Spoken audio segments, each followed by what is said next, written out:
আসসালামু আলাইকুম। রসনার স্বাদের পক্ষ থেকে আপনাদেরকে আমি আজকে দৈনন্দিন জীবনে রান্নার কিছু টিপস দেখিয়ে দেব। এগুলো মূলত সবজি নিয়ে আমি দেখাবো।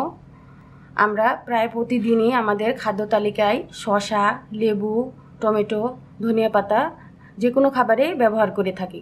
এগুলো আমরা অনেক সময় সংরক্ষণ করতে পারি না, পচে যায়। আবার অনেক সময় বাইরে যাওয়া ঝামেলা মনে করি, হাতের কাছে প্রয়োজন হয় কিন্তু পাই না। এই সমস্যাটি সলভ করার জন্য আমি আপনাদেরকে দেখিয়ে দেব কিছু টিপস এবং ট্রিক্স। আমি নিয়ে নিয়েছি 3টা শসা, লেবু 1টা, 2টা টমেটো আর কিছু ধনিয়া পাতা। প্রথমে আমি লেবু এবং শসার 2টা সংরক্ষণের টিপস আপনাদের দেখিয়ে দিচ্ছি। আমাদের ফ্যামিলি মেম্বার কম থাকার কারণে অনেক সময় আমরা খুব কম পরিমাণে শসা ব্যবহার করে থাকি। দেখা যাচ্ছে কেটে 2-1 চাক আমাদের লাগে, কিন্তু রেখে দিলে এটা হলুদ হয়ে যায় বা শুকিয়ে যায় বা ভিতরের অংশ পচে যায়। সেই ক্ষেত্রে আমি আপনাদেরকে সমস্যাটা কিভাবে সমাধান করবেন সেটি দেখিয়ে দিচ্ছি। প্রথমে আমরা এখান থেকে কেটে নিব।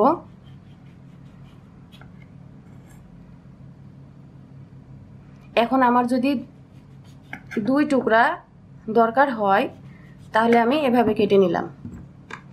এই 2 টুকরা আমার প্রয়োজন মতো আমি কোনো খাবারে বা সালাদ করে খেয়ে নেব, কিংবা অনেক সময় আমরা বুটের সাথে খেয়ে থাকি। এটা রেখে দিলাম।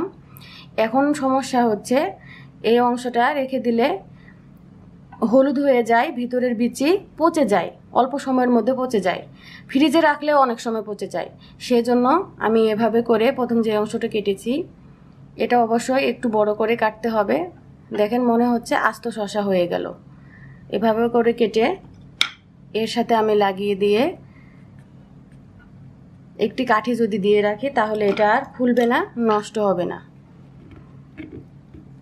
আপনারা ফ্রিজ ছাড়াও এটা রান্নাঘরের যে কোনো শুকনো জায়গায় রেখে দিতে পারেন। আশা করি ইনশাল্লাহ আপনাদের এই ট্রিক্সটা খুবই কাজে দেবে।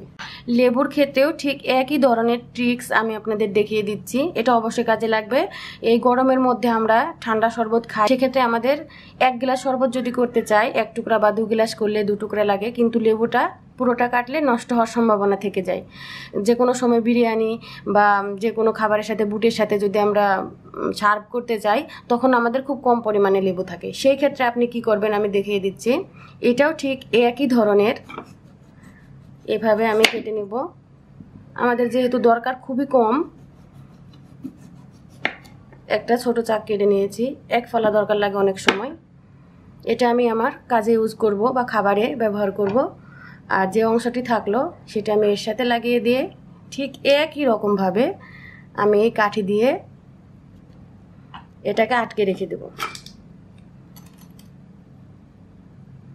এভাবে করে আপনি চুলার পারে না রেখে রান্নাঘরের একটু দূরে জায়গায়, শুকনো জায়গায় রেখে দিবেন, তাহলে ইনশাল্লাহ ভালো থাকবে।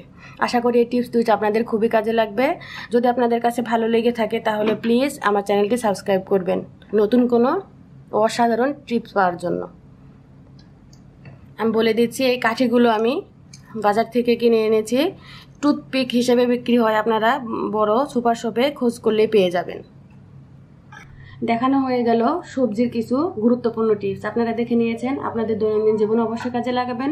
আমার এই ভিডিওটি যদি ভালো লেগে থাকে আমি আবারও বলছি, প্লিজ লাইক, শেয়ার, কমেন্ট করতে ভুলবেন না। আজকে বিদায় নিচ্ছি, আমার জন্য দোয়া করবেন। আপনারা সুস্থ থাকবেন, যত্নে থাকবেন। খুদা হাফেজ।